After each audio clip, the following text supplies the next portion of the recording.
अस्सलामुअलैकुम। Horror stories के एक न्यू एपिसोड के साथ मैं हूं मजहर मलिक। कैसे हैं आप लोग? उम्मीद है खैरियत से होंगे। आज की ये सच्ची और खौफनाक कहानी जो मैं आपको सुनाने जा रहा हूं, ये मुझे भेजी है विक्रम ने, हिमाचल प्रदेश, इंडिया से। एक ऐसी खौफनाक कहानी जिसको सुनते हुए उन लम्हों का तस्वुर करके मुझे भी लगा कि कितने खौफनाक और भयानक लम्हे होंगे जिस वक्त ये सब कुछ हो रहा होगा। विक्रम कहते हैं, मेरा दोस्त राज, जिसकी जिंदगी से जुड़ी है ये सच्ची और खौफनाक कहानी, और मैं भी इसी कहानी का एक किरदार हूं। राज जिस दिन इस दुनिया में उसने आंख खोली, जिस दिन वो पैदा हुआ, वो सुबह के 9 बजे का टाइम था, और उसी दिन रात को 9 बजे उसके वालिद साहब की मौत वाक़ई हो गई। जहां सुबह के टाइम उस घर के अंदर खुशियां मनाई जा रही थीं, राज के वालिद जो बेटे की तलाश में मुसलसल कोशां थे, उनके यहां पहली औलाद और वो भी पहला बेटा हुआ था। जहां वो बहुत ज्यादा खुश थे, उस दिन बहुत ज्यादा खुशी मनाई गई थी, वहीं पे रात को वो घर मातम में बदल गया था। एक जिंदगी ने आंख खोली थी और एक जिंदगी का इख्तिताम हुआ था। जिस घर में कुछ घंटे पहले खुशियां थीं, वहां अब मातम था। राज की मां शौहर के इस तरह दुनिया से चले जाने से टूट सी गई, बिखर सी गई। वो बहुत धाड़े मार कर रोई थी। राज के वालिद एक खूबरू नौजवान थे। एक ऐसे इलाके में ये लोग रहते थे, एक ऐसे गांव में जहां पे ये खाती पीती फैमिली थी। काफी जमीनें थी इनके पास, और राज के वालिद अपने घोड़े पर सवार होकर अक्सर शिकार के लिए जाया करते। दूर दराज से उनके दोस्त शिकार करने के लिए उनके पास आते, और उन्हीं के गांव के पास मौजूद वो घना जंगल जहां पे वो लोग घोड़ों पे सवार होके शिकार के लिए जाते। राज के वालिद अक्सर अकेले भी शिकार करने के लिए वहां पे उस जंगल में चले जाते थे। नौजवानी से ही वो शिकार के शौकीन थे, लेकिन शादी के बाद जैसे ही औलाद हुई, उसी रात उनका चले जाना सब बेइंतहा अफसुर्दा थे। लेकिन राज की मां से कहा गया, आपको हौसला करना होगा, आपको जीना होगा। वो अपने शौहर से बहुत प्यार करती थी, लेकिन शौहर की निशानी जो राज की सूरत में उसके सामने आ चुकी थी, अब उसने भी फैसला किया कि मुझे अब जिंदगी का एक मकसद मिल गया। मेरा शौहर इस दुनिया से चला गया, लेकिन उसकी निशानी राज मेरे पास है। उसने फैसला कर लिया वो अपने राज के लिए जिएगी। उसको सबने मशवरा दिया, आप अभी जवान हैं, शादी कर लीजिए, लेकिन उन्होंने कहा नहीं, मुझे अपने इस बेटे के लिए जीना है। राज जब पैदा हुआ था तो उसके सीने पर बिल्कुल दिल के पास एक काला स्याह निशान सा था, जैसे तिल होता है, लेकिन तिल से बड़ा एक काला स्याह निशान था। एक खूबसूरत कोरा चिट्टा बेटा पैदा हुआ था, उसका नाम राज रखा गया।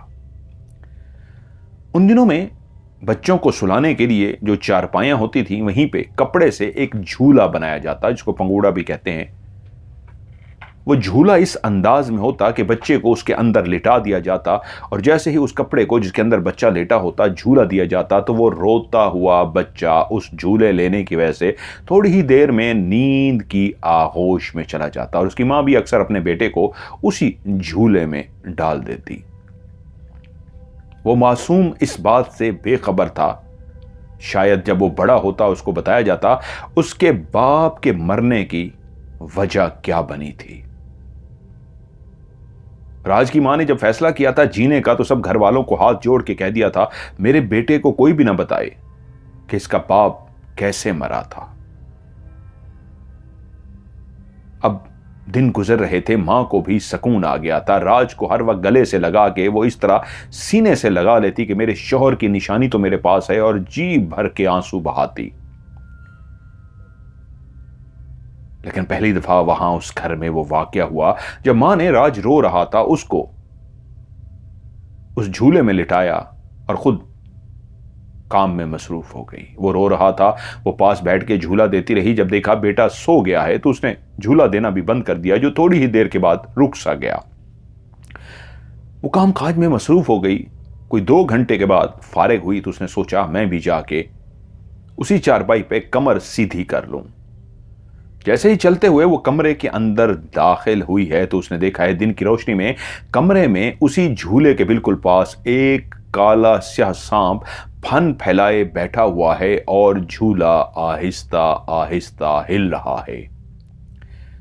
मां समझी कि शायद सांप ने मेरे बच्चे को डस लिया है या क्या हुआ है जो झूला भी हिल रहा है। उसने जोर जोर से चीखें मारना शुरू कर दी। एकदम से चक्कर सा आया और गिर गई। घर वाले चीखों की आवाज सुनते हुए भागते हुए अंदर पहुंचे तो राज की मां जमीन पर पड़ी थी। उसको जल्दी से उठाया गया, गालों पे थपकियां दी गई, पानी के छींटे मारे गए तो उसने आंखें खोली और फिर से चीखना शुरू हो गई, सांप सांप, मेरा बच्चा मेरा बच्चा। तो घर की ही एक औरत ने राज को अपनी गोद में उठाया हुआ था। बोली भाभी बच्चा मेरे पास है, क्या हुआ है? तो उसने अपने बच्चे को जिंदा सलामत देखकर खुश हो गई, मुतमईन हो गई और कहा लेकिन इस कमरे में एक सांप है। मेरा बेटा इस झूले में लेटा था और वो सांप पास बैठा था, वो झूला भी हिल रहा था। सबने घर के उस कमरे की भरपूर तलाशी ली लेकिन वो सांप कहीं पे भी नहीं था। लेकिन मां अब बच्चे की वजह से फिक्रमंद हो गई थी उस सांप को देखे। कुछ दिनों तक आहिस्ता आहिस्ता मां के दिल से भी वो खौफ खत्म हो गया। लेकिन एक रात राज अपनी मां के साथ चारपाई पर लेटा हुआ था। ये खाते पीते लोग थे, काफी बड़ा इनका घर था, काफी फैमिलियां उनमें के पास थी, काफी इनके पास जमीनें थीं, गाय भैंसें थीं, काफी घोड़े पाल रखे थे। जैसे ही मां की गहरी नींद में आंख खुली तो आंख खुलने की वजह थी उस मासूम बच्चे का कहका, जो वो 6, 7 या 8 महीने का बच्चा रात को ना सिर्फ जाग चुका था बल्कि वो खेल रहा था।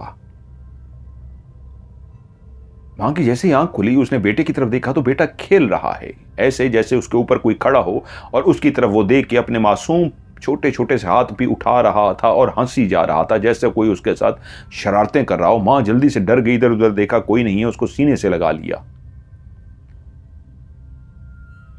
सुबह उठ के उसने घर वालों को बताया कि ये इस तरह खेल रहा था जैसे कोई उसके साथ खेल रहा हो, लेकिन वहां पे था कोई नहीं। तो घर वालों ने कहा भाभी आपका वहम है, बच्चा है, कभी कभी रात को जाग जाता है तो ऐसे खेलना शुरू कर देते हैं बच्चे, इसमें ऐसी कोई परेशानी की बात नहीं। लेकिन फिर एक रात मां की आंख खुली तो राज रो रहा था। शायद मां समझी भूख लगी होगी, उसको दूध पिलाने का टाइम है। लेकिन जैसे ही मां की रोते हुए बच्चे को देख के आंख खुली तो वो जोर जोर से रो रहा था और मां ने पास लेटे हुए आवाज दी, चुप हो जा मेरा बच्चा, मुझे पता है तुझे भूख लगी है। जिस तरह मां प्यार करती है कि उसी लम्हे बच्चे ने फिर से हंसना शुरू कर दिया। अब मां के लिए बात हैरान कुन थी कि वो हंस क्यों रहा है, अभी तो रो रहा था, अगर उसको भूख लगी थी मैंने तो उसको दूध नहीं पिलाया, तो ये हंसना क्यों शुरू हो गया है। ऐसे एक सिमत वो देखी जा रहा और मुसलसल हंस रहा। मां को खटका, उसने फिर से जल्दी से उठा के उसको सीने से लगा लिया। वक्त तो गुजर रहा था लेकिन मां बहुत सारी चीजों को महसूस कर रही थी जिसमें उसके दिल के अंदर एक शक सा पैदा हो गया था कि मामला कुछ गड़बड़ है। मेरा बेटा खुद से हंसता है, शरारतें करता है, किसी तरफ देखता है। अब तो वो घुटनों के बल रेंगना भी शुरू हो गया था, लेकिन तब भी मां ने देखा था कि वो ऐसे रेंगता है जैसे खेलते खेलते किसी के पास चला जाता हो और खेलते खेलते वापस आ जाता हो। मां राज के बारे में काफी फिक्रमंद हो गई थी कि अब वो अपनी तोतली जबान से बोलना भी शुरू हो गया था, नाम लेना भी शुरू हो गया था कि तभी मां ने एक शाम उसे देखा। अब वो बच्चा जो इस हद तक बड़ा हो गया था कि उठ के चलना भी शुरू हो गया था, चलता था, गिर जाता था, लेकिन चलना शुरू हो गया था कि मां ने देखा इस अंदाज में उसने हाथ पकड़ा हुआ है जैसे बच्चा चलना शुरू हो जाए, आप उसका एक हाथ पकड़ लेते हैं और उसको चलाना शुरू करते हैं। वो खुद से तो अब चल सकता था, बस ये था कभी कभी गिर जाता था। उसने किसी का हाथ थामा हुआ है। हाथ इस अंदाज में उसने पकड़ा हुआ था कि क्लियर नजर आता था कि उसका हाथ किसी के हाथ में है और वो चलता हुआ आगे बढ़ रहा है। मां ने जैसे ही देखा तो जोर से ही आवाज दी, राज राज, और भागती हुई राज के पास गई। उसी वक्त ऐसा लगा जैसे किसी ने हाथ छोड़ दिया हो और राज नीचे गिर गया, रोना शुरू हो गया। मां परेशान हो गई कि ये क्या हो रहा है। कि फिर एक रात जो मां के दिल के अंदर खदशा था वो मां ने अपनी आंखों से देख लिया। मां ने देखा रात के तकरीबन कोई 1-2 बजे का टाइम होगा। मां की जब आंख खुली तो देखा राज बिस्तर पर मौजूद नहीं है। मां परेशान हुई, बच्चा कहां गया। एकदम से उठी, आवाजें दी, राज राज। तो कमरे से हंसने की आवाजें आ रही और मां जल्दी से जैसे ही भागती हुई बगैर जूती पहने, वो बाहर सोए थे, गर्मियों के दिन थे, कमरे के दरवाजे में पहुंचती है तो मां ने उसी लम्हे देख लिया कमरे का दरवाजा खुला हुआ था। एक काला स्या साया सा था, मर्द का या औरत का मां ने यह तो नहीं देखा था, लेकिन उसका कद बिल्कुल एक इंसान जितना था, जैसे मर्द या औरत का कद होता है, उतने बड़े कद का एक काला स्या साया जल्दी से दरवाजे से बाहर निकला।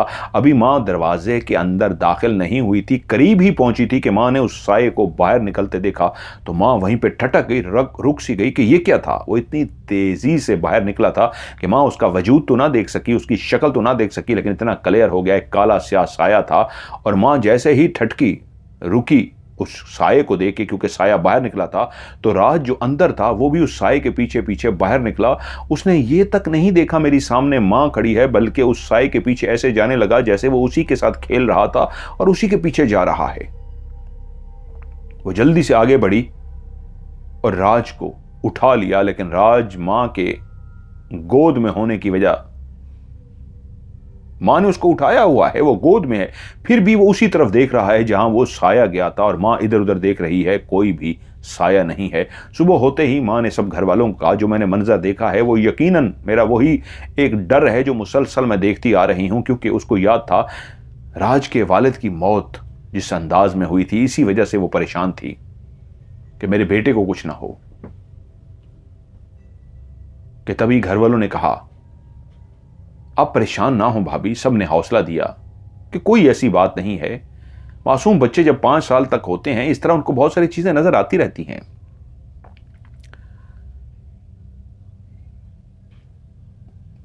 और वक्त कुछ गुजरा, सबने समझाया, भाभी खामोश हो गई। फिर से भाभी ने अब वो बड़े राज के साथ जो मंजर देखा वो ज्यादा खौफनाक था। राज अपने बिस्तर पर सोया था, उसकी उम्र 2.5 साल की हो चुकी थी कि उस रात मां ने देखा, जिस वक्त शदीद वो डर गई। उसने क्या देखा,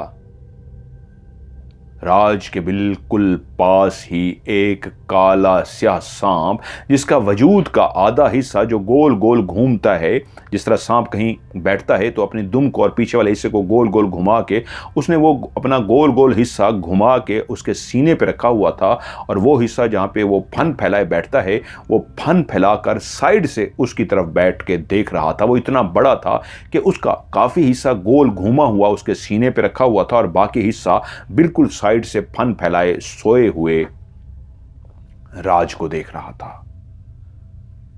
मां ने जैसे ही देखा, मां अजीब सी हो गई, जैसे होश से आ गया कि मेरे बच्चे को ये डस ना ले। फिर से जोर जोर से चीखें मारनी शुरू की। घर वाले भी जाग गए और जब तक घर वाले जागे तो मां की आंखों के सामने ही वो सांप नीचे उतरा और उतरते उतरते उनके घर की दीवार पे चढ़ना शुरू हो गया।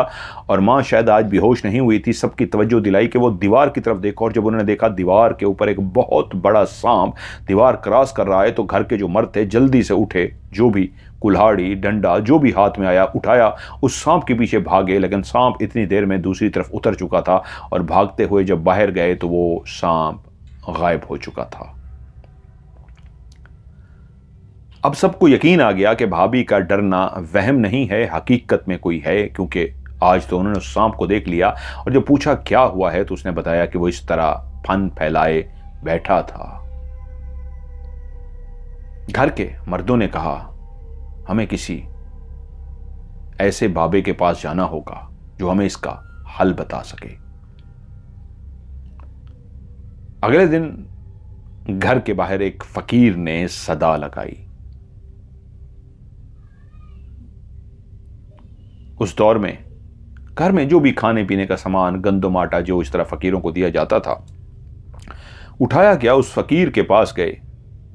उसने अपने वो कपड़े का बना हुआ जो बैग था उसको आगे किया, जो भी खाने पीने का सामान था उसमें डाल दिया गया, और उसने मुस्कुराते हुए घर की तरफ देखा और कहा, इस घर पे तो साया मंडला रहा है, इस घर में कोई बच्चा है? इतनी देर में राज की मां जल्दी से बच्चे का नाम सुन के दरवाजे तक पहुंच गई कि हां बाबा, इस घर में बच्चा है, क्यों? तो उसने कहका लगाया और कहा, उस काले स्याह साये ने इस घर को, उस बच्चे को अपनी लपेट में ले रखा है। होनी होकर रहती है, होनी को कोई नहीं टाल सकता, होनी होकर रहेगी, ये कहा और वहां से आगे बढ़ गया। पीछे से उसको आवाजें दी गई, लेकिन वो अपनी मस्ती में मस्त आगे चला गया। घर वालों ने कहा, पता नहीं कौन पागल था, भाभी अब पीछे हैं, पता नहीं कौन है। वो किसी अपने जो एक होते हैं, साधु होते हैं या पुजारी होते हैं या जो भी होते हैं, उनके पास उनको लेकर गए। उन्होंने जो भी उनको गंगा जल दिया, दम दरूद जो भी करना होता है बच्चे को किया कि आप परेशान ना हो, ऐसी कोई परेशानी की बात नहीं है, सब ठीक हो जाएगा। और फिर ऐसा ही हुआ। उन गंगा जल को पिलाने से, छिड़काव करने से और तावीज़ वगैरह से जो कुछ भी हुआ था, उससे वाकई राज के साथ फिर ऐसा कुछ ना हुआ और राज आहिस्ता आहिस्ता बड़ा होना शुरू हुआ। उसकी मां भी सब कुछ भूल गई, क्योंकि उसके बाद उसके साथ कुछ भी नहीं हुआ था। लेकिन एक रात राज घर की तरफ आ रहा था। वो बहादुर नौजवान था, अब वो जवान हो चुका था। इस हद तक जवान हो चुका था कि सेहतमंद एक कड़ियल जवान के आते हुए उसने बिल्कुल उसी कच्चे रास्ते पे जो उसके गांव की तरफ था, वो अपने दोस्तों के पास गया हुआ था, देखा एक औरत खड़ी है। वो उस औरत को देखे बगैर, कोई होगी, खुद पैदल चल रहा था, कि उसको क्रॉस कर गया। जैसे ही वो चंद कदम आगे गया तो पीछे से औरत की आवाज आई, वक्त आ गया है। इसी वक्त का इंतजार था। उसने जैसे ही इन लफ्जों को सुना, कलेयर उसके कानों में लफ्ज पड़े थे, उसने पीछे मुड़ के देखा तो औरत वापस दूसरी तरफ जाना शुरू हो गई। मुखातिब करना उसने भी बेहतर नहीं समझा कि उसने मुझे कुछ कहा तो नहीं, ये कहा है वक्त आ गया है। लेकिन वो हैरान हुआ, घर गया, मां से इस बात का जिक्र किया। मां कुछ परेशान सी हो गई, लेकिन बेटे से कहा, कोई परेशान होने की जरूरत नहीं है। उसी रात जब वो खाना खाने के लिए चारपाई पे बैठा खाना खा रहा था कि एक काला स्याह बिल्ला उनके घर की दीवार पे चलता हुआ आया और आके उसको घूरना शुरू हो गया। उसने खाने में से कोई चीज उठा के बिल्ली की तरफ इस तरह फेंकी, उस बिल्ले की तरफ, कि वो खा ले, लेकिन बिल्ले ने कुछ भी नहीं खाया। बिल्ला इतना बड़ा था और इस तरह उसको घूर रहा था कि उसको अजीब सा महसूस हुआ। जब बिल्ले ने बिल्कुल कोई हरकत नहीं की, आराम से दीवार पे बैठ रहा, तो घर वालों को भी लगा भी इतना बड़ा बिल्ला कहां से आ गया। तो किसी ने उस बिल्ले को खिश खिश खिश जैसे भगाने की कोशिश करते हैं, इस तरह की आवाजें निकाल के भगाने की कोशिश की, तो बिल्ला बजाय भागने के उसी को जो डरा रहा था उसको इस तरह घूरना शुरू कर दिया कि उसको भी एक किस्म का डर लगा। वो रात सारे सो गए। बिल्ला वहां उस दीवार पर कुछ देर बैठा रहा और उसके बाद खुद अपनी मर्जी से चलता हुआ गायब हो गया। वो सारे सो गए। रात का कौन सा पहर था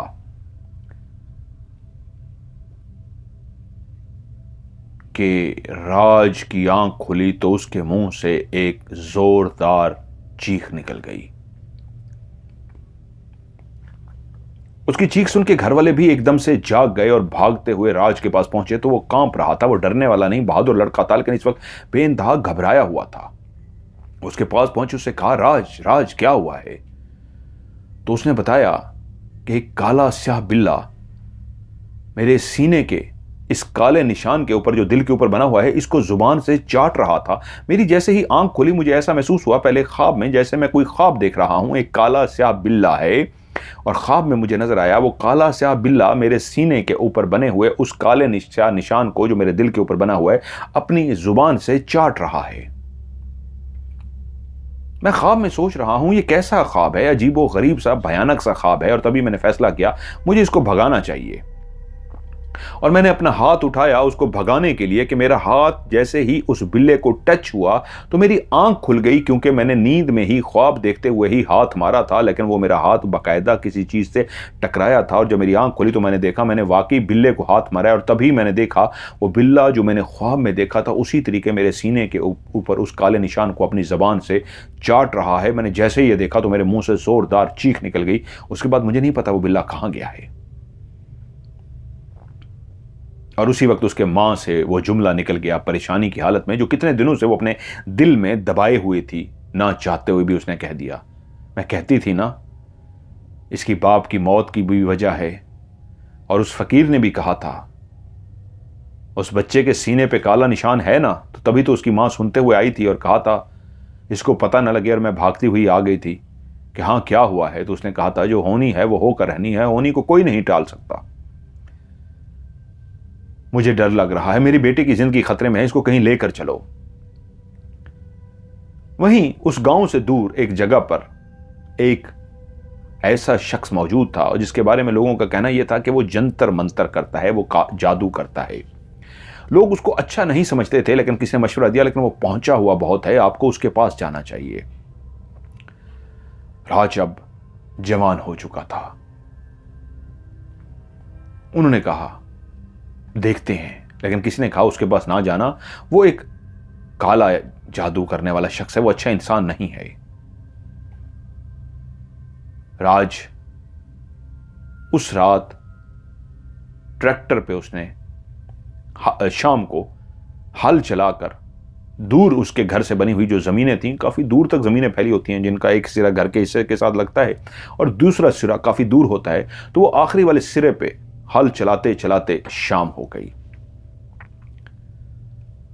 उसके बाद वो अपने ट्रैक्टर को उसने घुमाया, उस कच्ची सड़क पे डाल दिया, जिसके बाद अब वो घर की तरफ जाने लगा था। उसका बेस्ट फ्रेंड उसका कजन था जिसका नाम था वाइने। वाइने विक्रम और राज ये तीनों बेस्ट फ्रेंड थे, लेकिन वाइने उसका कजन था। विक्रम गांव में ही रहता था और उसका बेहतरीन दोस्त था। ये तीनों अक्सर इकट्ठे होते थे। उस दिन हल चलाने के बाद फैसला यही हुआ था कि विक्रम और विनय इकट्ठे मिलेंगे उसको। तो वो घर जाने की बजाय उसने ट्रैक्टर का रुख उसी तरफ कर दिया जहां पे विनय और विक्रम ने उससे मिलने का कहा था। वो जैसे ही ट्रैक्टर को उसने उस कच्ची सड़क की तरफ डाला और सीधा ट्रैक्टर को चलाता हुआ मजे से जा रहा था कि उसको रोड की बिल्कुल साइड पर एक औरत खड़ी नजर आई जो हाथ से रुकने का इशारा कर रही थी। उसने मुंह पे घूंघट डाल रखा था, जैसे मुंह को औरतें गांव की छुपाती हैं।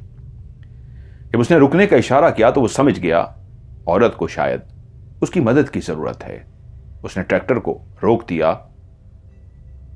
उस औरत ने उसे कहा अगर इसी तरफ जा रहे हो तो मुझे भी आगे छोड़ देना। उसने कहा हाँ ठीक है आ जाओ। वो औरत उसके ट्रैक्टर पर चढ़ गई और साइड पे बनी हुई जो जगह होती है बैठने के, ट्रैक्टर के बड़े से पहिए के ऊपर जगह बनाई होती है कि दोनों साइडों पे कोई बैठ सकता है, वो औरत वहां पे बैठ गई। उसने ट्रैक्टर चलाना शुरू कर दिया क्योंकि अब शाम हो चुकी थी।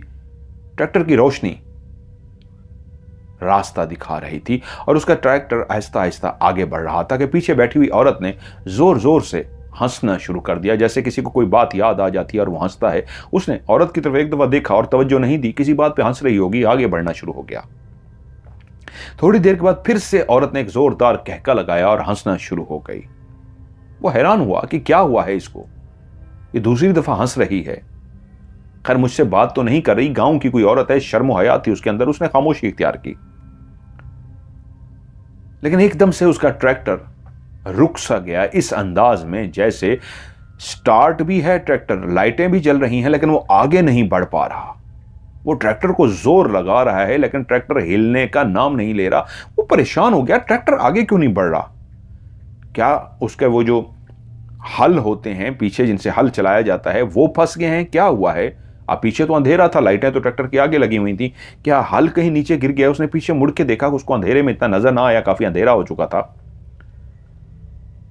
उसने कहा मुझे उतर के देखना होगा। काफी जोर लगाया ट्रैक्टर को, जितना जोर लगाया, स्टार्ट खड़ा हुआ ट्रैक्टर का पहिया इस तरह जाम हो गया था, ट्रैक्टर हिलने का नाम नहीं ले रहा था। काफी जोर आजमाई करने के बाद उसने फैसला किया कि मैं उतर के पीछे देखूं क्या हुआ है। अब राइट साइड पे वो औरत बैठी थी, वो लेफ्ट साइड से नीचे उतरा और पीछे जाके देखा। ट्रैक्टर का वो जो हल वाला हिस्सा होता है जिससे जमीनों में हल चलाया जाता है, वो वाकई जमीन के अंदर धंस गया था। उसने कहा अच्छा इस वजह से रुक गया है, ये जमीन में धंस गया है। लेकिन अगर जमीन में धंस भी गया है तो हल की तरह इसको जमीन को फाड़ के आगे आ जाना चाहिए था, मैं इसको हटाता हूं। वो दोबारा से जाके ट्रैक्टर पे बैठा, उसने उसको उस हिस्से को जिसको ऊपर उठाया जाता है उसको ऊपर किया और वो हल उसके आहिस्ता आहिस्ता ऊपर की तरफ आना शुरू हो गए। और जैसे ही उसने हल ऊपर उठा लिया, फिर से ट्रैक्टर को चलाने की कोशिश की, गियर लगाया, ट्रैक्टर फिर जाम। अरे फिर क्या हो गया उसको? काफी कोशिश की, जोर लगाया, फिर नहीं चला। फिर वो नीचे उतरा, फिर से जाके पीछे देखा तो हल फिर से जमीन पे पड़े हुए थे। वो हैरान हुआ, अभी तो मैंने उठाया था हलों को, फिर ये कैसे नीचे गिर गए हैं? फिर वो ट्रैक्टर पे जाके बैठा, फिर दूसरी दफा उसने हल को ऊपर उठा लिया, हल ऊपर उठ गए और जैसे चलाने लगा ट्रैक्टर फिर से जाम। जब तीसरी दफा इस तरह हुआ तो वो परेशान हुआ, क्या खराब हो गया है? मैं जाके पीछे देखता हूं, उसने उतरने से पहले ही हल को पहले ऊपर उठाया। जब हल ऊपर उठ गया तो वो नीचे उतरा और पीछे जाकर जैसे ही देखा तो अब हल ऊपर उठा हुआ था। तो वो खड़ा हो गया कि अगर खराब है तो हल नीचे गिर जाएगा, लेकिन हल नीचे नहीं गिरा। वो काफी देर खड़ा रहा, हल वहीं पे मौजूद रहा, इसका मतलब है हल ठीक है। वो उसको यकीन हो गया कि एक दो दफा हो गया होगा, अब हल नीचे नहीं गिर रहा। वो जाके जैसे ही अपनी ट्रैक्टर की सीट पे बैठा, गियर लगाया तो हल फिर नीचे गिर चुका था, क्योंकि ट्रैक्टर अब फिर चलने से इनकारी था। वो परेशान हो गया कि ये क्या माजरा है। अब वो ट्रैक्टर से उतरा, अजीब सा उलझा हुआ, और जैसे ही वो ट्रैक्टर के पीछे गया है, हल नीचे पड़ा हुआ था। एकदम से उसके दिमाग में आया कहीं ऐसा तो नहीं है मैं जब उतर के जाता हूं ये औरत हल को आगे कर देती है और मेरे हल नीचे फंस जाते हूं। उसने औरत को की तरफ पीछे खड़े होकर बिल्कुल उसके करीब अब वो खड़ा था और उसने उसको देखा कि कहीं तू तो नहीं कर रही। कि उसी लम्हे उसके पांव के ऊपर उसकी निगाह पड़ी। जैसे ही उसके पांव के ऊपर उसकी निगाह पड़ी तो एकदम से उसके रोंगटे खड़े हो गए। वो जो उस ट्रैक्टर के ऊपर बैठी हुई थी उसके दोनों पांव उल्टे थे। वो उल्टे पांव वाली एक डाइन थी, और तभी जब उस डाइन ने देख लिया कि इसने मेरे उल्टे पांव को देख लिया, उसने जोरदार कहका लगाया। और जोरदार कहका लगाते ही उसके मुंह से वही जुमले निकले, वक्त आ गया है, वक्त को कोई नहीं टाल सकता। और वो चीख मार के बेहोश हो गया। उधर विक्रम और वाइने दोनों उसका इंतजार करते करते कि यार अभी तक आया नहीं, चलो यार उसको घर ही जाकर देखते हैं।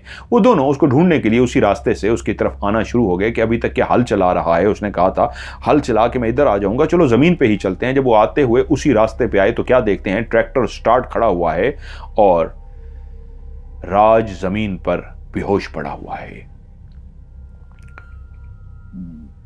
उन्होंने राज को उठाया और ट्रैक्टर लेकर घर पहुंचे। घर जाकर राज को होश आया, सब परेशान, विक्रम और उसका कजन वाइने भी परेशान कि क्या हुआ है। और जब वो होश में आया उसने सारी बात बताई तो वो परेशान हो गए। तभी उन्होंने फैसला किया कि कल ही उसी के पास चलते हैं जो बेशक काला जादू करता है, लेकिन वो पहुंचा हुआ है, वो हमें जरूर इसका हल बताएगा। राज को लेके वो उसके पास पहुंचे और पहली दफा राज ने भी अपने कानों से वो जुमला सुन लिया जो मां से कई दफा पूछ चुका था, लेकिन मां ने बताया नहीं था। तब मां ने उसको बताया कि जिस दिन ये पैदा हुआ था, ये सुबह तकरीबन 8-9 बजे के करीब पैदा हुआ था और उसी रात को इसका बाप बिल्कुल खुश था, जो मिठाइयां मांगता फिर रहा था, जिसको बेटे की चाहत थी, वो उस रात मर गया था और उसको एक सांप ने डसा था। वो किसी को मिठाई देने के लिए गया था, रात का वो टाइम था, और जब घर नहीं पहुंचा, काफी देर हो गई, तो घर वालों ने कहा वो अभी तक आया क्यों नहीं, वो अभी तक आ जाना चाहिए था। और वो उसको ढूंढने के लिए जब गए तो क्या देखते हैं, राज का बाप रास्ते में पड़ा हुआ है, एक काले स्याह सांप ने उसकी गर्दन को लपेट रखा है और उस काले स्याह सांप का मुंह राज के वालिद के मुंह के अंदर है। इससे खौफनाक मंजर क्या हो सकता है कि एक शख्स मुर्दा हालत में पड़ा हुआ है, उसकी गर्दन पे काला स्याह सांप लिपटा हुआ है और उस सांप ने अपना मुंह उसके मुंह के अंदर गुजार रखा है। वो फौरी तौर पे चीखें मारते हुए भागे, कोई डंडा उठाओ, इसको छुड़वाने की कोशिश करो। इर्द गिर्द के लोग भी चीखें सुन के आ गए, लेकिन जब तक लोग पहुंचे वो सांप वहां से जा चुका था और राज के वालिद को जब घर लाया गया तो वो कब के मर चुके थे। उस सांप ने उसको डस लिया था।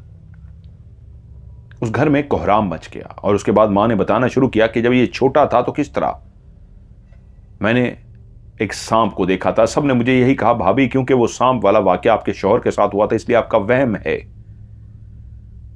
फिर मैंने उस साये को देखा, फिर उस सांप को इसके सीने पे बैठे हुए देखा,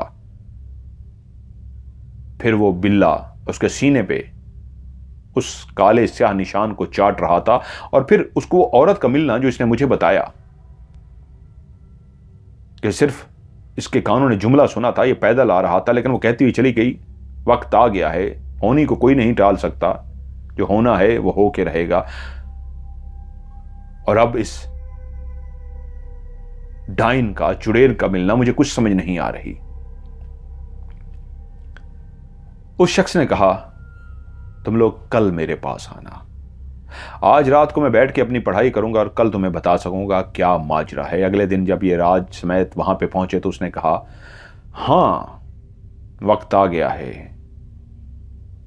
तुम लोगों को उस औरत को वो बच्चा देना होगा, वो अपना बच्चा लेने आई है। बच्चा? कैसा बच्चा? हम लोग समझे नहीं। बच्चा अभी तक उसने इजहार नहीं किया, लेकिन वो जल्द ही तुम लोगों से इजहार कर देगी। वो बच्चे की तलाश में आई है और बच्चा लेकर जाएगी। अगर तुम लोग मेरे बताए हुए बात पे अमल करोगे तो तुम सबकी जिंदगियां बच जाएगी। तुम्हें बैठ के एक अमल करना होगा, उसी जंगल के अंदर जाके वहीं पे एक बोने जिन को कैद करना होगा और उसको मेरे पास लेकर आना होगा। अगर तुम उस बोने जिन को, उस छोटे बच्चे नुमा बोने जिन को कैद करके मेरे पास ले आए तो समझो तुम लोग बच गए, नहीं तो नुकसान होगा। उन्होंने कहा, ये अब क्या कह रहे हैं, हम कैसे कोई जादू कर सकते हैं, कोई चिल्ला कर सकते हैं, क्या कर सकते हैं और बोने जिन को लेके आ सकते हैं? हम तो आपके पास हल के लिए आए थे, आप हमें एक और नए इशू की तरफ लेके जा रहे हैं। वो बोला, आप लोगों को ये करना पड़ेगा, नहीं तो आप सबकी जिंदगियां खतरे में है। वो घर वाले वापस आ गए कि नहीं, हमें कोई ऐसा चिल्ला नहीं करना, कोई ऐसा अमल नहीं करना, किसी ऐसे झंझट में नहीं पड़ना। लेकिन ठीक एक हफ्ते के अंदर वो वाकया हो गया, जिसके बाद उस शख्स की बात सच्ची हो गई। उसने कहा था उसको बच्चा चाहिए और वो बच्चा लेने आएगी, ना दिया तो सबको मार देगी। उस शाम विक्रम अपने कजन के साथ दोनों बातें करते हुए घर की तरफ आ रहे थे, जहां पे विक्रम के साथ नहीं, अपने कजन के साथ, जिसका नाम ही बड़ा मुश्किल सा उन्होंने लिखा है, वाइने के साथ राज आ रहा था विक्रम से मिलके कि रास्ते में उन्होंने देखा एक औरत सर पे घूंघट किए एक बच्चा अपने गोद में लेकर बैठी हुई है। उन्होंने दूर से ही देख लिया था एक औरत है और बच्चा उसकी गोद में है। वाइने ने राज को दूसरी तरफ कर लिया कि तू दूसरी तरफ हो जा, क्योंकि अभी कुछ अरसा पहले ही तो उस आमिल ने ये सब कुछ कहा था। वो जब उसके करीब से गए तो उस औरत ने कहा, मेरा बच्चा मुझे दे दो, उसके बदले में तुम्हें इतना माला माल कर दूंगी, इस जमीन में जितने भी दफन खजाने हैं मैं तुम्हें वो दे दूंगी, लेकिन तुम्हें मेरा बच्चा देना होगा। जो तुम चाहोगे मैं तुम्हें दे दूंगी, लेकिन तुम्हें मेरा बच्चा देना होगा। अगर तुमने मेरा बच्चा मुझे ना दिया तो तुम सबको मरना होगा। जब वो ये लाइनें बोल रही थी, जब उनको खड़ी बैठी हुई ये सब कुछ सुना रही थी, वहां पे वो दोनों रुक से गए थे। उसका मुंह नहीं देख पाए थे, लेकिन उसकी गोद में जो बच्चा था वो सो रहा था। वो इस तरह आलती पालती मार के बैठी थी कि अपने बच्चे को उसने गोद में लिया हुआ था और अपनी गोद को इस तरह हिला रही थी जैसे उस बच्चे को सुलाने की कोशिश कर रही हो। और जब वो ये लाइनें बोल चुकी तो एकदम से व्यांते नाम है वाइने ने कहा, कौन हो तुम और किस बच्चे की बात कर रही हो? तो उसने अपनी गोद में उठाए हुए बच्चे को कहा, इस बच्चे की, और उस बच्चे को उन दोनों के ऊपर फेंक दिया। वो बच्चा जैसे ही उड़ता हुआ उनके करीब गया, वो दोनों इस तरह बचने लगे, हाथ ऐसे किए कि ये क्या चीज है, क्या बच्चा है। तो वो बच्चा हवा में ही गायब हो गया।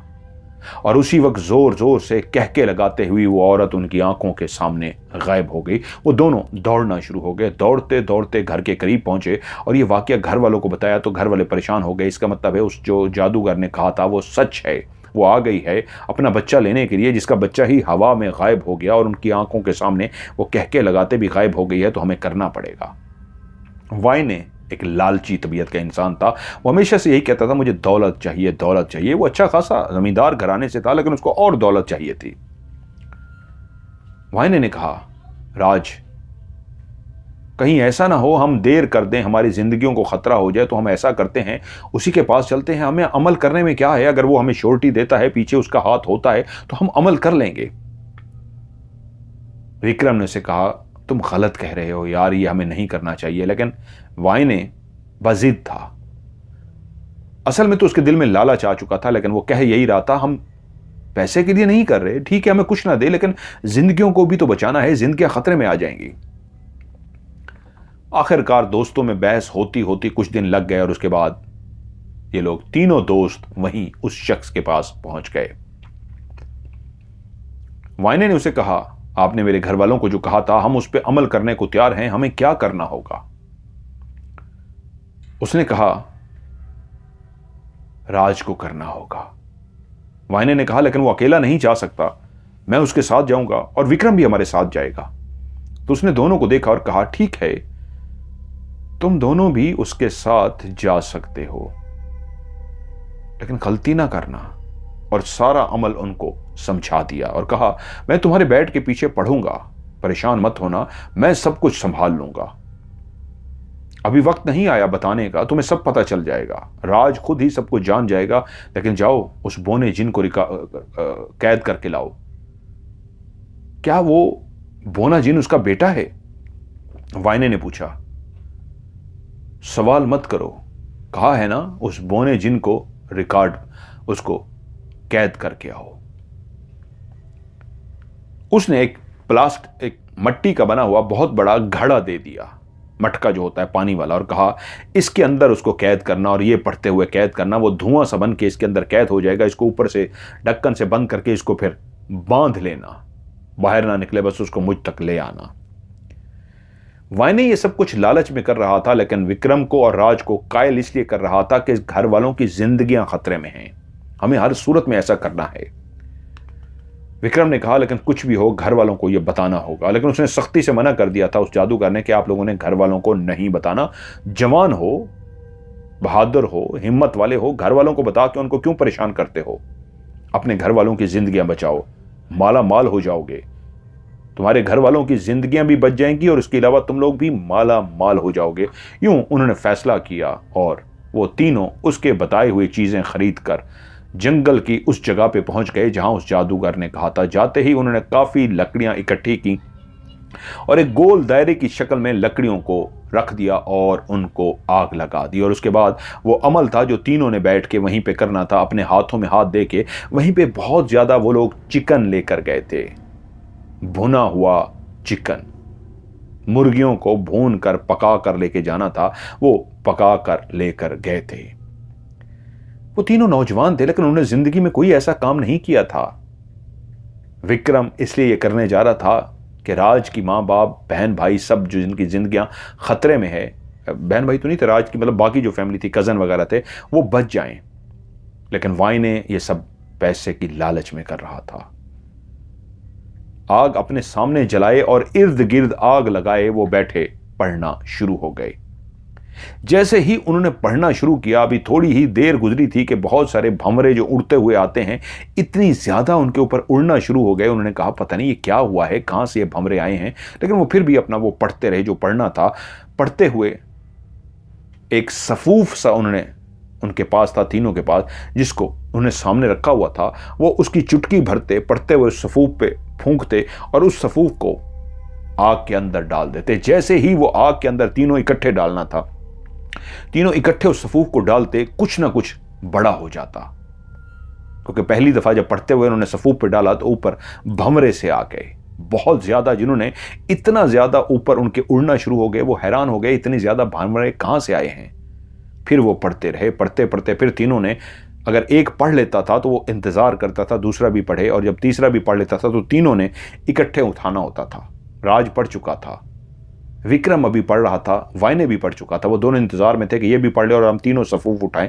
जब विक्रम ने भी पढ़ लिया तो तीनों ने एक दूसरे की तरफ देखा, सफूफ उठाया, उस पे फूंके मारी, और जैसे ही उन्होंने आग के अंदर उस सफूफ को फेंका तो ऐसा लगा एक आग का गोल दायरा वो जो लगा कर बैठे हैं, उसके बाहर ऐसी हलचल सी शुरू हो गई है जैसे ना नजर आने वाली कई औरतें, मर्द, कई मखलूक को जिनके बीच में भगदड़ मच गई हो और वो शोर मचा रहे थे। इस तरह भागते फिर रहे थे जो नजर कुछ नहीं आ रहा था, लेकिन इर्द गिर्द मुसलसल एक शोर था भाग दौड़ का। वो हैरान हुए कि ये क्या हो रहा है। फिर से वो पढ़ना शुरू हुए, और जैसे ही उन तीनों ने पढ़ लिया, फिर से उस सफूफ को उठाया, उस पे फूंके मारी तो उनकी दिल की धड़कन तेज थी, पता नहीं अब क्या होता है। और जैसे ही उन तीनों ने इकट्ठे उस सफूफ को, उस पाउडर से को जैसे ही आग के अंदर डाला तो पूरे आसमान पे काले स्याह कौवे कहां से आए, काएं काएं काएं काएं करते कौवे चीखते चिल्लाते आसमान पे इस तरह शुरू हो गए कि उनके देखते ही देखते वो परेशान हो गए। जिंदगी में रात के टाइम इतने कौवे उन्होंने नहीं देखे थे, लेकिन उन कौवों ने आसमान को, पूरे आसमान को घेर लिया था। और इस दफा फिर से वो पढ़ने में लग गए और कौवे शोर मचाए जा रहे थे। वो चाहते थे जल्दी से ये शोर खत्म हो। पढ़ते पढ़ते पढ़ते जब अगली दफा सफूफ पे पढ़ के उन्होंने फेंका तो तमाम के तमाम कौवे जो ऊपर उड़ रहे थे, शोर मचा रहे थे, एक एक करके गिरना शुरू हो गए। वो मरते जा रहे थे और उनके इर्द गिर्द ठक ठक ठक ठक ठक ठक ठक ठक ठक ठक ठक ठक ठक ठक गिरने की आवाजें थी जो खत्म ही नहीं हो रही थी। जो कौवे ही कौवे मर रहे थे, गिर रहे थे, मर रहे, गिर रहे थे। हाँ, उनके काएं काएं की आवाजें बंद होती जा रही थी, कम होती जा रही थी, शोर खत्म होता जा रहा था, क्योंकि ज्यादातर कौवे मरते जा रहे थे। विक्रम डर गया। विक्रम ने इस दफा पढ़ने की बजाय उन दोनों को मुखातिब किया और कहा, ये जो आग है ये हमारा दायरा कड़ा है। ये जो एक आग सामने जल रही है इसमें हम इस सफूफ को डाल रहे हैं, और जो इर्द गिर्द की आग है इससे कोई अंदर दाखिल नहीं हो सकता। हम गलत कर रहे हैं। मेरा दिल नहीं मान रहा। मैं कहता हूं हमें अब भी रोक देना चाहिए। वाई ने, जो पहले ही लालच में था, बोला, विक्रम तेरा दिमाग ठीक है। तू चाहता है राज मर जाए, राज के घर वाले मर जाएं। मैं भी तो इसकी फैमिली हूं, मैं भी तो इसका कजन हूं, मैं भी तो मर जाऊंगा। तू यही चाहता है मैं भी मर जाऊं, राज भी मर जाए और सारे घर वाले मर जाएं। विक्रम एकदम से शर्मिंदा हो गया, कहता है, नहीं मैं ये नहीं चाहता। तो तेरा हाथ क्यों रुका है? हमें बचाना है घर वालों को। वो फिर से पढ़ना शुरू हो गए। उन तीनों ने इस दफा पढ़ा, और पढ़ने के बाद जैसे ही उस पाउडर टाइप को, उसको जैसे ही आग के अंदर फेंका गया तो इस दफा वो जो इर्द गिर्द आग लगी हुई थी उसके शोले इस तरह भड़क उठे।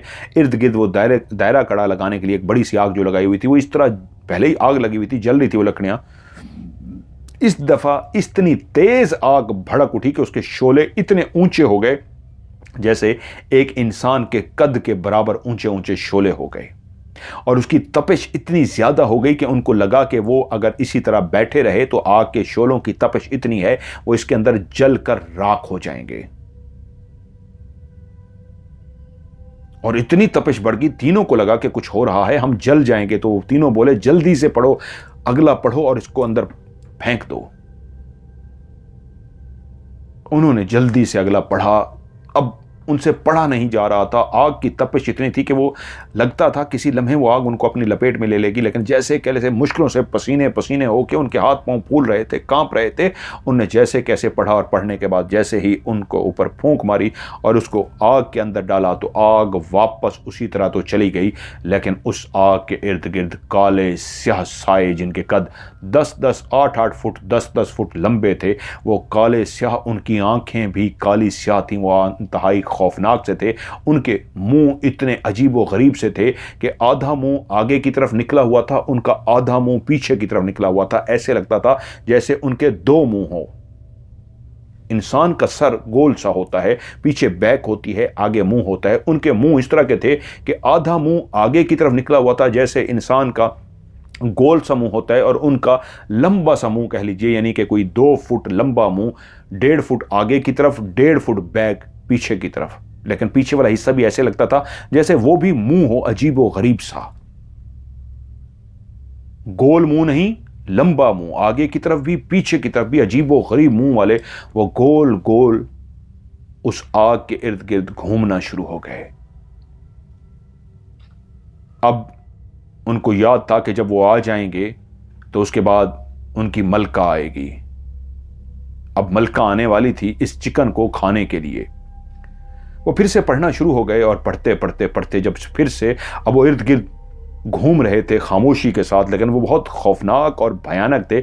उनकी तरफ अगर आप देखेंगे तो आपकी जान निकल जाएगी, इतने भयानक थे कि उन्होंने पढ़ते हुए फिर से आग के अंदर जैसे ही डाला तो पीछे एक जोरदार उनकी बैक साइड पे कहका सुनाई दिया। उसी लम्हे उन्होंने मुड़ के देखा तो एक काली स्याह औरत थी जिसकी जुबान इतनी लंबी थी कि बाहर कोई 2-3 फुट लंबी जबान वो निकालती और फिर अंदर चली जाती। वो इतनी लटकी हुई उसकी जबान थी, आंखें उसकी इतनी भयानक, नाक कान ऐसी खौफनाक कि उनको तीनों के अंदर कपकपाहट शुरू हो गई कि वो आते ही उसने कहका लगाया और वहीं से खड़े खड़े वो जो 2-3 फुट लंबी उसकी जबान थी, उसने दायरा कड़ा के बाहर उस आग के सर्कल के बाहर ही खड़े होके अपनी जबान को लंबा किया तो उसकी जबान लंबी होके सीधी उस चिकन तक आई और उसने चिकन उठाया और अपने मुंह में लिया और उसको चबाना शुरू हो गई। और जैसे ही उसने चिकन को चबाया तो आग के शोले इस दफा इतने लंबे हो गए कि पिछली दफा एक इंसान के कद के बराबर थे, लेकिन आग इस दफा इतनी लंबी हो गई जैसे 10-10 फुट लंबी हो गई हो और वो आग में कैद हो गए हों। उसी लम्हे एक 2 फुट का बच्चा, जिसका कद शायद 2 फुट के बराबर होगा, वो बच्चा था, वो बोना था, वो कौन था वो तीनों नहीं जानते थे। वो उनको बिल्कुल सामने आकर खड़ा हो गया। वो उस दायरे के अंदर कैसे दाखिल हुआ था वो नहीं जानते थे। उनको जादूगर ने बताया था कोई चीज दायरे के अंदर दाखिल नहीं हो सकेगी। उस बला ने भी अपनी जुबान को अंदर डाला था और चिकन जो रखा हुआ था भुना हुआ वो खा गई थी, लेकिन वो बच्चा दायरे में कैसे आया था। एकदम से विक्रम की निगाह सामने पड़ी तो उसने कोहनी मारी एक दूसरों को कि वो देखो वो बच्चा सामने खड़ा था। और व्याने समझ गया यही वो जिन है, यही वो बच्चा है जिसको उन्होंने पकड़ना था, और जब ये करीब आएगा तो उसको पकड़ के इसी मट्टी की घड़े में कैद करना है।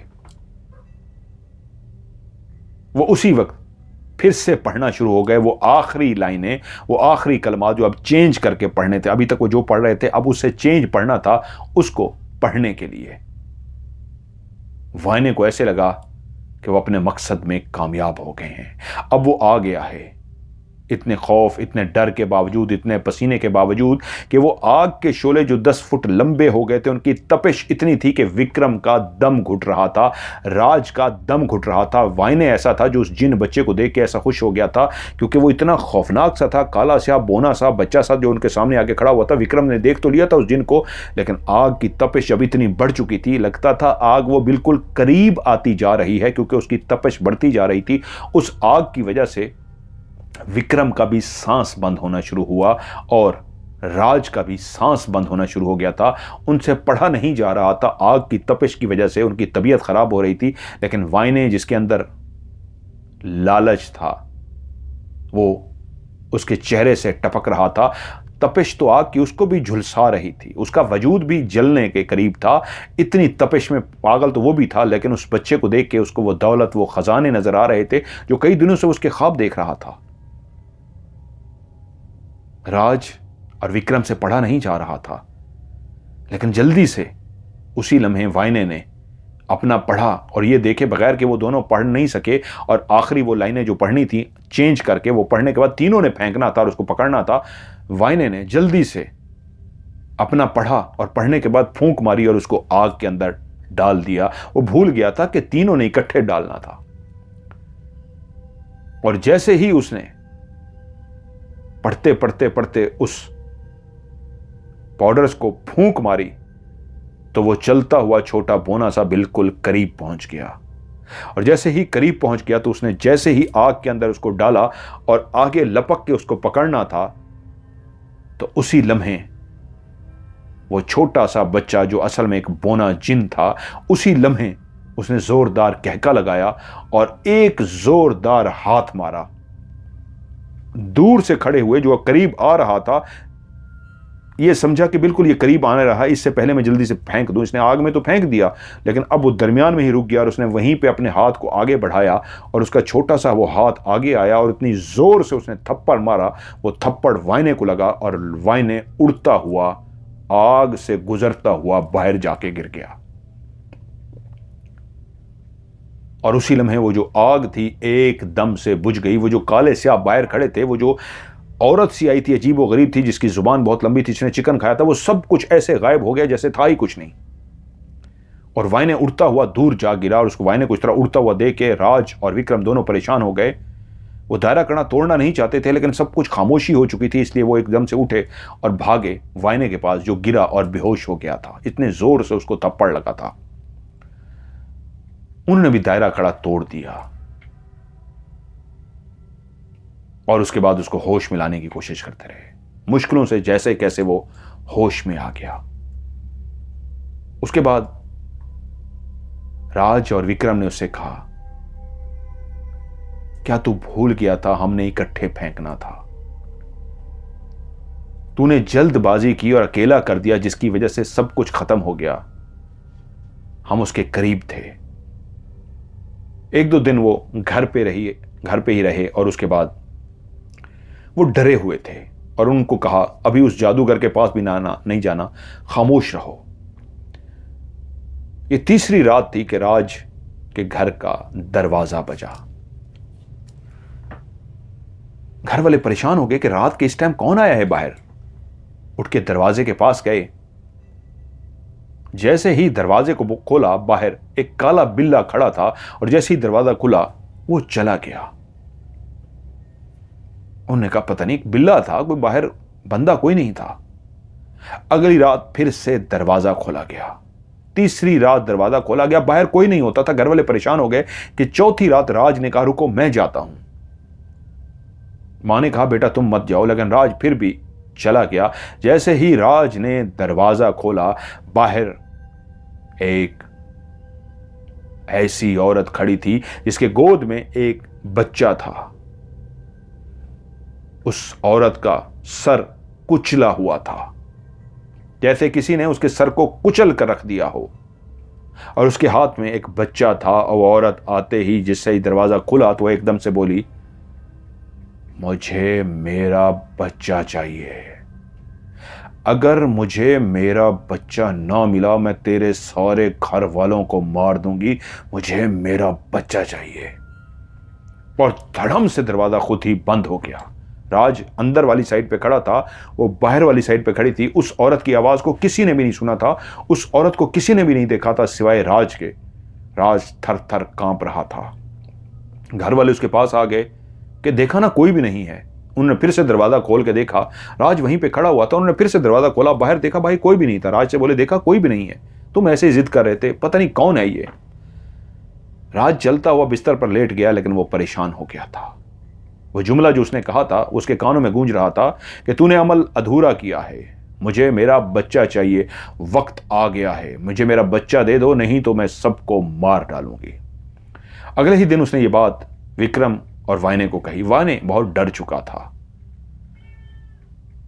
वो विक्रम और राज उसी जादूगर के पास पहुंचे। उन्होंने कहा, वाइने को भी लेके आओ। तीनों ने अमल किया था, तीनों ही पहुंचो। वो वाइने को भी जबरदस्ती साथ लेके गए। उस जादूगर ने बताया, तुम्हारी वजह से मेरा बहुत नुकसान हुआ है वाइने। तुमने जल्दबाजी क्यों की? वो लम्हा आ गया था जब पकड़ने का लम्हा था। यकीनन सी बात है, जिन कैसे अपने आप को तुम्हारे हवाले कर दे, वो तो तकलीफ देता है, वो मुसीबत देता है, वो परेशानी देता है, वो तुम्हें उलझाता है। इसलिए वो आग के शोले 10-10 फुट ऊंचे इसलिए हो गए थे कि आग की तपिश की वजह से तुम पढ़ ना सको। लेकिन कुछ देर के बाद तुम्हें पढ़ना था, तीनों ने इकट्ठे फेंकना था, तभी वो तुम्हारे बस में आ जाता। लेकिन तुमने जल्दबाजी की, अकेला पढ़ा, उसने तुम्हें उठाकर बाहर फेंक दिया। अगर ये दोनों उस वक्त ना उठते, तुम्हारे पीछे ना आते, ये उस वक्त जिस तुम बेशक बाहर चले गए थे दायरे कड़े से, लेकिन अगर यही दोनों फिर भी पढ़ के उसके अंदर डाल देते, फिर भी सब कुछ हो जाता। लेकिन तुम्हें उड़ता देख के, तुम्हारी जल्दबाजी की वजह से ये भी तुम्हारे पीछे आ गए, और अगर मैं पीछे ना होता तो तुम तीनों मारे जा चुके होते। ये मुझे पता है, मैंने कैसे कंट्रोल किया, कैसे मैंने अपनी जान से जा सकता था, अपनी जान जोखों में डाल के मैंने तुम तीनों को बचा लिया। अब मेरे ऊपर भी मौत के साए मंडला रहे हैं। अब इस अमल को मुकम्मल करना होगा। वो इस वक्त गुस्से में आ गई है। वो इस वक्त ऐसी गुस्से में आ गई है, वो वाकई मुझे भी मार डालेगी। तुम तीनों को नहीं, तुम सबके घर वालों को मार डालेगी। विक्रम के घर वालों को मार लेगी, वाइने के घर वालों को मार डालेगी, राज के पूरे घर वालों को मार डालेगी, और मेरे भी सारे परिवार को मार डालेगी। अब तुम्हें इस अमल को हर सूरत मुकम्मल करना होगा। वो बोले, कैसे? हम क्या कर सकते हैं? हमने तो पूरी कोशिश की थी, हम पहली दफा कर रहे थे, हम नहीं जानते थे। तो उसने कहा, अब तुम्हें एक और जगह जाना होगा, एक ऐसी जगह पे जहां तुम्हें कुछ नहीं करना, उनका सिर्फ साथ देना है। वो खुद ही अमल करेंगे, लेकिन राज का वहां होना जरूरी है। ये अपनी कमीज उतार कर उसी निशान को उनको दिखाएगा, और मैं जो कुछ समझाता हूं उस पर अमल करना, वो तुम्हें पकड़ कर दे देंगे। और उसी घड़े को संभाल कर बस मेरे पास ले आना, समझो तुम्हारा काम खत्म। उसको सुकून हो जाएगा। जितनी वो भड़क चुकी है, जितनी वो जनूनी और पागल हो चुकी है, वरना सबको मार डालेगी, सबके घर वालों को। और हां, तुमने इस अमल को मुकम्मल कर लिया, अब तुम्हें नहीं करना, कोई और करेगा। राज का जाना जरूरी है, और अगर तुमने इसको मुकम्मल कर लिया तो समझो तुम माला माल हो जाओगे। कौन सी दौलत, कौन सी नेमत, कौन सी ख्वाहिश होगी जो तुम्हारी पूरी नहीं होगी। अब देर मत करो, जाओ। वो तीनों परेशान सोचते रहे क्या करने। वाइने के दिल में फिर से लालच जाग उठी।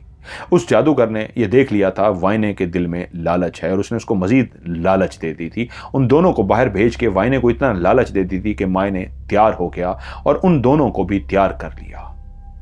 राज विक्रम और वाइने की बहुत मानता था, इसलिए वो फिर से रवाना हुए। एक गाड़ी का बंदोबस्त किया गया, किराए की गाड़ी का। एक लंबा सफर था जो उन्होंने करके जाना, तो उस घड़े को उन्होंने एहतियात के साथ गाड़ी के पीछे रख दिया और दूर एक लंबा सफर करके एक ऐसी जगह पे पहुंचे जहां पे उनको कहा गया था अब वो पैदल सफर करेंगे। वो तीनों घड़े को उठाए हुए पैदल सफर करते करते करते जंगल के एक ऐसी जगह पे पहुंच गए जहां पे उनको वो घर नजर आ गया, जिस घर के अंदर अब ये बाकी अमल मुकम्मल होना था। उन्होंने जाके उस घर को, जो ऐसे टूटा फूटा घर हो, जैसे कोई वीरान सा घर हो, ऐसा लगता था जैसे कोई भी ना रहता हो, लेकिन उनको कहा गया था उसी घर के अंदर जाना है। उन्होंने जाके उस घर के दरवाजे को खटखटाया। एक शख्स बाहर आया जो बहुत ही अजीब व गरीब सा था। उसने कहा, क्यों आए हो, क्या काम है? तो वहीं पे राज ने आगे के बटन खोल के उसको अपने सीने पे बना हुआ वो काला निशान दिखा दिया और वो पैगाम पहुंचा दिया जो उसने पैगाम पहुंचाया था। उसने राज को देखा, उसके इर्द गिर्द एक दफा उसने घूम के चक्कर लगाया और कहा, रुको मैं आता हूं। वो अंदर चला गया। काफी देर तक वो बाहर ना आया। ये तीनों परेशान खड़े रहे कि क्या हुआ, हम वापस जाएं। वो तो वापस नहीं आया, अभी तक अंदर गया है और अब रात हो चुकी है, हम कहां जा सकते हैं।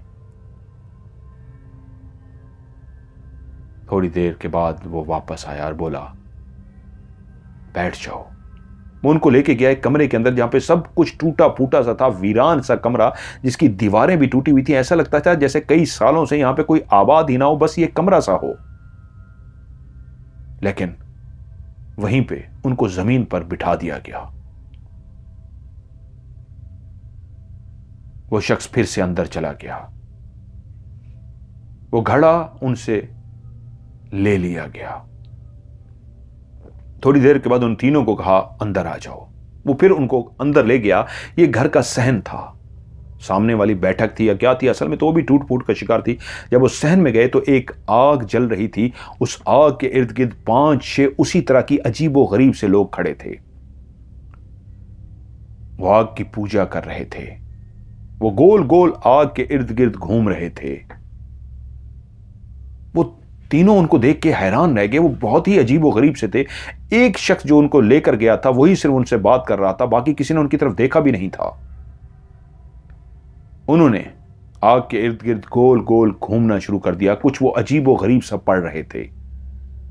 वो पढ़ते रहे कि तभी उनकी आंखों ने देखा, उसी सहन के अंदर जहां आग के इर्द गिर्द वो पढ़ रहे थे, उसके साथ आगे बना हुआ जो कमरा था, जिसकी छत के ऊपर उन्होंने एक काली स्याह औरत को देखा। वो काली स्याह औरत जिसकी आंखें भी काली स्याह सी थीं, एक इंसानी कदो कामत के बराबर थी, और वो चलती हुई उस छत के ऊपर आकर खड़ी हो गई और काला स्याह बिल्ला जिसको राज पहले देख चुका था अपने घर की दीवार पे, उसके साथ आकर खड़ा हो गया। वो उसी तरह आग के इर्द गिर्द घूम रहे थे। कुछ ऊंचा ऊंचा पढ़ना शुरू हो गए। जो पहले आहिस्ता आहिस्ता पढ़ रहे थे अब ऊंचा ऊंचा पढ़ना शुरू हो गया। और उस काली स्याह औरत ने जो ऊपर छत पे आई थी वहीं पे उसने अपना हाथ ऐसे किया और उसका हाथ लंबा होते हुए सीधा आग के ऊपर पहुंच गया। और जैसे ही उसने अपना हाथ आग के ऊपर किया, वो जो आग नीचे जमीन पे लगी हुई थी, थोड़ी सी आग थी लकड़ियों को, वो इतना जलनी तेज हो गई, उसके शोले इतने बुलंद हो गए कि उसके शोले उस औरत के हाथ तक पहुंच गए। और जैसे ही उसके हाथ तक आग के शोले पहुंचे, उसके हाथ को आग लग गई। ना सिर्फ उसके हाथ को आग लग गई, बल्कि वो आग आहिस्ता आहिस्ता उसके बाजू को लगते उस औरत के बिल्कुल वजूद तक पहुंच गई। और जैसे ही उस औरत के वजूद पे गई तो उसी वक्त उन तीनों ने देखा उस औरत की लेफ्ट साइड पे भी आग लगी है, राइट साइड भी आग लगी है। उसका वो जो बाजू लंबा था उसने वापस खींच लिया था, अब उसने अपने बाजू ऐसे सीधे किए हुए थे। उसके दोनों बाजू पे भी आग लगी थी, टांगों पे भी आग लगी थी, साइडों पे भी, कमर पे भी आग लगी थी, यानी कमर की साइडों पे। आगे की तरफ आग नहीं थी, यहां तक कि उस बिल्ले को भी आग लग गई। उस औरत के सर के ऊपर से जैसे ही आग का शोला बुलंद हुआ, वो इतनी जोर से बुलंद हुआ कि एक ठा की आवाज भी आई जैसे कोई धमाका होता है। और उसी वक्त जैसे उसके सर से शोला बुलंद हुआ, वो जो गोल गोल घूम रहे थे उनके सरों को भी आग लग गई।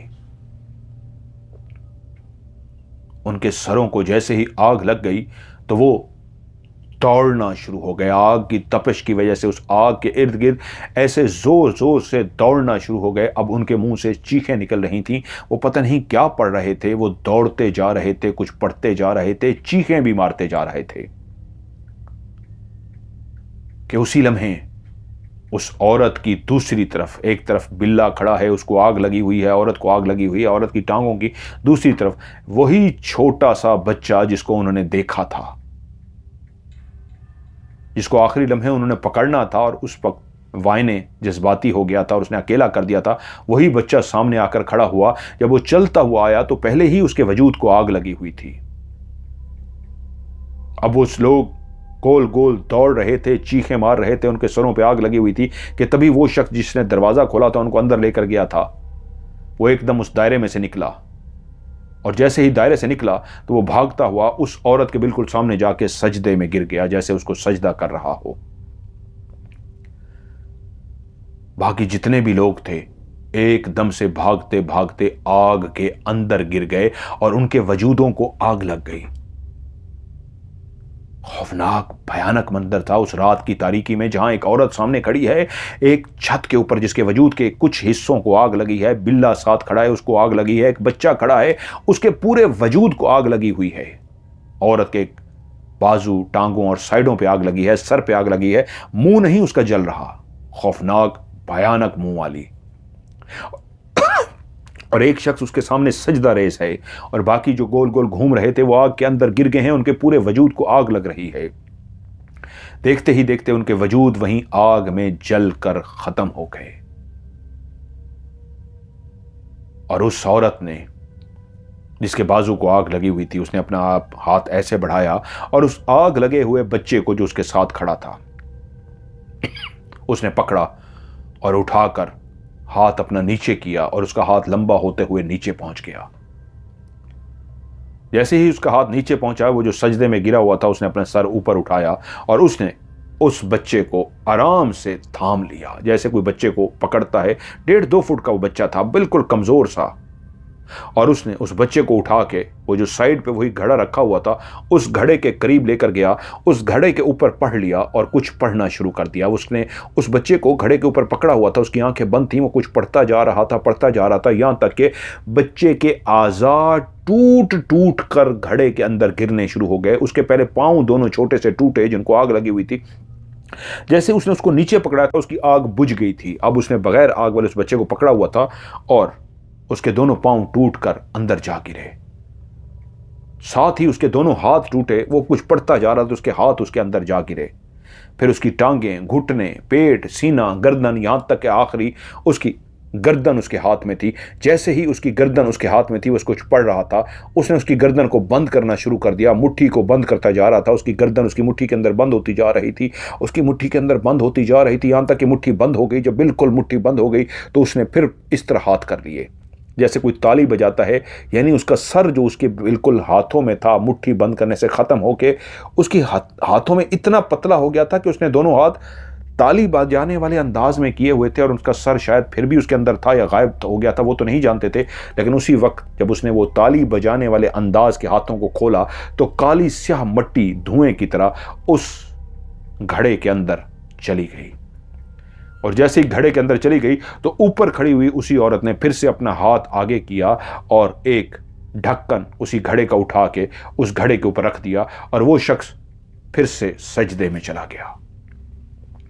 वो तीनों दोस्त जो इस खौफनाक भयानक मंजर को खड़े देख रहे थे ऊपर की तरफ, उन्होंने देखा तो वो औरत पलटी, वो बिल्ला और औरत वहां से चले गए। वो सब जल चुके थे और उस शख्स ने जब देखा वो जा चुके हैं, वो सजदे में पड़ा रहा। उसके बाद उठा और उसने वो घड़ा उनके हवाले कर दिया, बोला कुछ नहीं और कहा जाओ। उन्होंने जब घड़े को उठाया तो घड़ा इतना तपा हुआ था कि उसको पकड़ना मुश्किल हो रहा था, लेकिन जैसे कैसे मुश्किलों से उन्होंने किसी चीज का सहारा लिया, किसी लकड़ी का, इसको उठा सके। इतना गर्म था उसको पकड़ना मुश्किल था। खैर जैसे कैसे उसको बाहर तक लेके गए, घड़ा ठंडा हो गया। उन्होंने घड़े को गाड़ी में रखा, वापसी के लिए रवाना हो गए। जब वो अपने घर पहुंचे रात हो चुकी थी। वाइने ने कहा, राज तू इसको अपने घर में रख ले, मैं भी तेरे घर में सो जाता हूं, विक्रम को घर छोड़ देते हैं, कल हम तीनों इकट्ठे होंगे और सुबह होते ही इसको लेकर चले जाएंगे। विक्रम को उसके घर छोड़ दिया गया। वाइने और राज वहीं सो गए। यह रात का कौन सा पहर था कि विक्रम के घर का दरवाजा बजा। घर वाले सारे सो रहे थे, दरवाजा मुसलसल बज रहा था।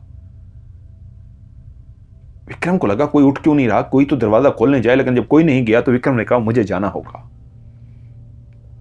विक्रम उठकर दरवाजे पे गया, देखा बाहर राज खड़ा है।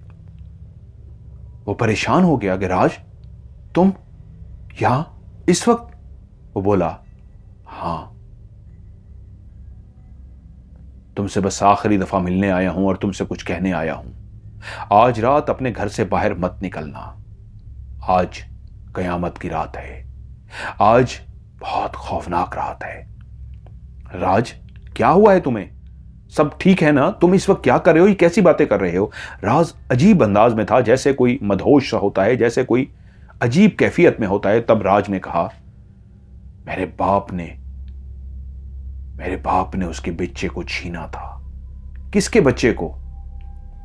उसी के बच्चे को जो बच्चा वापस लेने आई है। वो अपना बच्चा वापस लेने आ गई है। मैं समझा नहीं, अंदर आ जाओ, बात क्या है?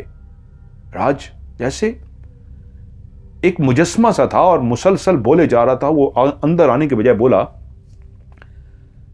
मेरा बाप जंगल में घोड़े पे सवार शिकार के लिए गया था और वो अपने बच्चे के साथ वहीं पे बैठी थी। वहीं से घोड़ा दौड़ाते हुए उस औरत को ठोकर लगी थी और जब घोड़ा आगे बढ़ा तो उसने आवाज देकर कहा था, ओए रुक, अंधा हो गया है क्या, देख नहीं सकता? तो मेरे बाप ने घोड़े को रोक कर कहा था, तुझे किसने कहा है यहां पे बैठने को?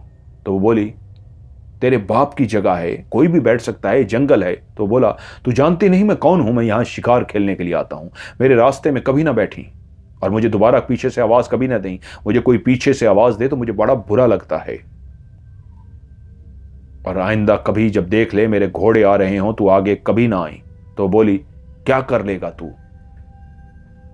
मेरे बाप ने कहा, तू फिर बैठ के देखी मैं क्या करूंगा। मेरा बाप के अंदर अना बहुत ज्यादा थी। मेरा बाप शिकार खेलने के लिए चला गया और वो भी अपने बच्चे के साथ लग गई। लेकिन जब दोबारा मेरा वालिद उस जगह से गुजरा तो उस वक्त वो खुशी से निहाल, उसने शिकार मार लिया था और वो घोड़ा दौड़ाता हुआ आया। उसने देखा वो औरत अभी भी वहीं बैठी है। उसने उसकी परवाह नहीं की और अपने घोड़े को दौड़ाता हुआ गया। ये देखना उसने गवारा तक न किया कि उस घोड़े ने उसके बच्चे को रौंद डाला था और उस औरत के चेहरे को भी रौंद डाला था। वो इंसानी रूप में बैठी हुई डायन थी। उसका बच्चा मर गया था, उसका चेहरा रौंद दिया गया था और उसने पीछे से कहा था, सुन। वो रो रही थी, वो चीख रही थी और उसने पीछे से कहा था, तूने मेरा बच्चा बार दिया, मैं तेरा बच्चा लेकर जाऊंगी। तू तब तक जिंदा रहेगा जब तक तेरा बच्चा नहीं हो जाता और जब तेरा बच्चा होगा तो मैं तेरा बच्चा ले जाऊंगी। मुझे मेरा बच्चा चाहिए। मेरा बाप वहां से आ गया। वो डर गया था। वो शायद मारना नहीं चाहता था, वो तो गुजरना चाहता था, खुशी में निहाल था, लेकिन उससे ये हो गया था। जब वो घर आया उसने ये बात मेरी मां को बता दी थी। मेरी मां बहुत डर गई थी। मेरी मां बेचारी जो कुछ कर सकती थी वो भागी। जो भी पुजारी, जो भी तांत्रिक, जो भी उससे मिला, उसने सबसे तावीज़, पानी, ये वो जो कुछ ले सकती थी ले लिया। वो मुतमईन हो गई। फिर मेरी मां पेट से हो गई। पहली दफा वो मां बनने जा रही थी और जब मेरी मां के यहां मैं पैदा हुआ तो पहले ही फैसला कर चुकी थी कि जिस दिन वो पैदा होगा उसी दिन उसे मारेगी। उसने मेरे बाप को मार दिया। वो जो सांप के रूप में आई थी, उसी ने सांप के रूप में मेरे बाप को मारा था। उसका बदला पूरा नहीं हुआ था। उसने मेरे बाप को मार के मुझे भी तो लेके जाना था। फिर वो मेरी हिफाजत करती रही, कभी सांप के रूप में, कभी बिल्ली के रूप में, कभी किस रूप में। वो मुसलसल मेरी हिफाजत करती रही। और अब जो हम लेकर आए हैं वो उसका बच्चा नहीं है। वो उसका बच्चा नहीं है, उसका बच्चा मैं हूं। मैं राज। बच्चे से मुराद बच्चे के बदले बच्चा चाहिए उसको। मेरे बाप को मार दिया, अब वो मुझे अपने साथ लेने के लिए आई है। उसका बदला पूरा हो गया है। उसने अपना बदला पूरा कर दिया है। तेरे दिल में लालच नहीं था विक्रम, तुझे इसलिए बताने आया हूं, घर से बाहर मत निकले, नहीं तो तू भी नुकसान उठा लेगा। विक्रम उसको रोकना चाहता था, एकदम से आगे बढ़ा। उसी वक्त से दरवाजा धड़म से बंद हो गया। विक्रम ने आवाजें दी, राज राज राज, लेकिन एकदम से विक्रम को एक चक्कर सा आया। वो गिरा और बेहोश हो गया। सुबह उठे जब राज अपने बिस्तर पे ही सोया हुआ था, उसको लगा रात जैसे उसने एक ख्वाब देखा था। वो एक ख्वाब किसी कैफियत में था। वो उठा, उसने नाश्ता वगैरह किया कि शायद वो एक ख्वाब था, वरना कैसे हो सकता है मैं वहां गिरा था, अपने बिस्तर पे पाया क्या। खैर अभी वो नाश्ता ही कर रहा था कि उस तक खबर पहुंच गई, वाइने बिस्तर पर मुर्दा पाया गया था और राज का कुछ पता नहीं था। और उसको वो रात वाला वाकया याद आया। उसने पूछा वाइने को क्या हुआ, तो उन्होंने, घर वालों ने बताया एक घड़ा उसके सर के ऊपर टूटा हुआ था। जब घर वाले सुबह उठे हैं, वो अपने बिस्तर पे सोया था, एक घड़ा था जो टूट के उसके सर के ऊपर पड़ा हुआ था। उस घड़े की चोट लगने की वजह से उसका सर इस तरह कुचल दिया गया था कि वो सर कुचलने की वजह से मारा गया था। हैरत की बात थी, घड़ा टूटने की आवाज किसी घर वाले को सुनाई नहीं दी थी, वरना किसी के सर को कुचलने के लिए घड़े से मारा जाए तो उसका सर कुचला जा रहा है, घर वाले जाग जाते, किसी को कोई आवाज नहीं आई और उसका सर कुचल दिया गया था। और वो पूछने आए थे विक्रम से कि राज कहां है, लेकिन उसको राज का कोई नहीं पता था। उसने रात वाली बात बता दी। राज को ढूंढने के लिए सारे निकले, लेकिन राज का कोई पता नहीं था। इधर उधर से ढूंढा और फिर वो उसी जादूगर के पास पहुंचे, लेकिन पता चला जादूगर भी मर चुका था। उसी रात, जिस रात वाइने मरा था, उसी रात जादूगर की भी मौत हो गई थी। और हैरत की बात यह थी, उसके सर पे भी घड़े को तोड़ के, उसके सर को कुचल के उसको भी उसी तरीके मार दिया गया था जैसे वाइने मरा था। उसका भी सर भी कुचला गया था, वाइने का सर भी कुचला गया था। राज आखिरी लम्हे विक्रम को बचाने आया था, जिसकी वजह से उसको चक्कर आए थे और वो गिर के बेहोश हो गया। बाद में अपने बिस्तर से मिला।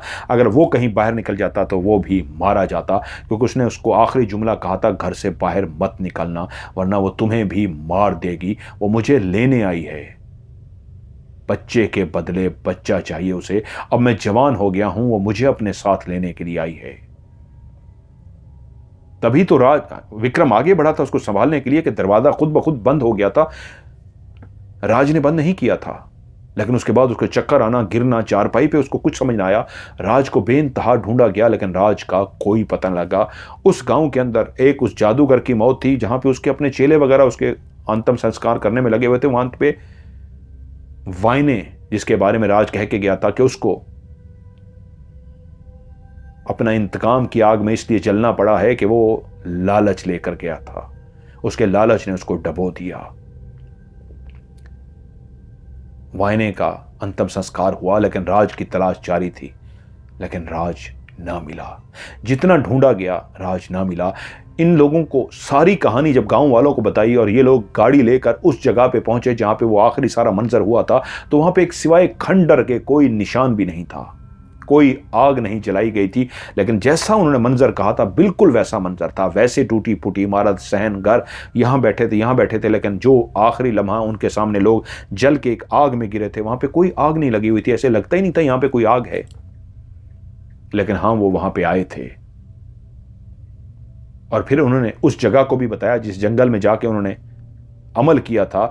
उस जगह पे भी जाके ढूंढा गया तो वहां निशानी मिली थी उनके बैठने की, कि आग अभी भी इस तरह लकड़ियां पड़ी हुई थी कि गोल आग लगाई गई थी, दरमियान में लगाई गई थी। वहां पे काफी निशान मिल गए थे जंगल में, लेकिन उस खंडर में कोई निशान नहीं मिला था।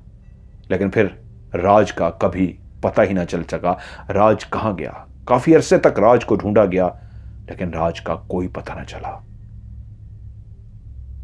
अधूरी कहानी थी या मुकम्मल कहानी कोई नहीं जानता, लेकिन राज यही बता गया था, मेरे बाप का इंतकाम उसने लिया था, मेरे बाप को मार के, और उससे जो बेटा पैदा होना था उसने अपने साथ लेके जाना था, इसलिए वो राज को अपने साथ लेके गई थी। वो जादूगर क्या चाहता था, वो क्या करा रहा था, वो किसी को कोई समझ नहीं आई। जादूगर ने तो यही कहा था, वही जो जिन होगा, बोना जिन उसका बच्चा है, उसको देना होगा। वो पता नहीं अपना कोई काम करना चाह रहा था, अपना कोई काम बीच में से निकलवाना चाह रहा था, किसी को नहीं पता। लेकिन शायद वो जानता भी था या नहीं कि असल बेटा जिसको वो लेके जाना है, बेटे के बदले एक इंसान को लेके जाना है, वो राज है। ये कोई नहीं जानता था। आखिरी लम्हों में राज उस राज से वाकिफ हुआ था और बता कर गया था, और उसके बाद गायब हो गया। फिर राज का कभी कहीं पता नहीं लगा। ये खौफनाक और भयानक कहानी आप लोगों को कैसे लगी, नीचे कमेंट्स में जरूर बताइएगा। वीडियो को लाइक कीजिएगा, दोस्तों के साथ शेयर जरूर कीजिएगा।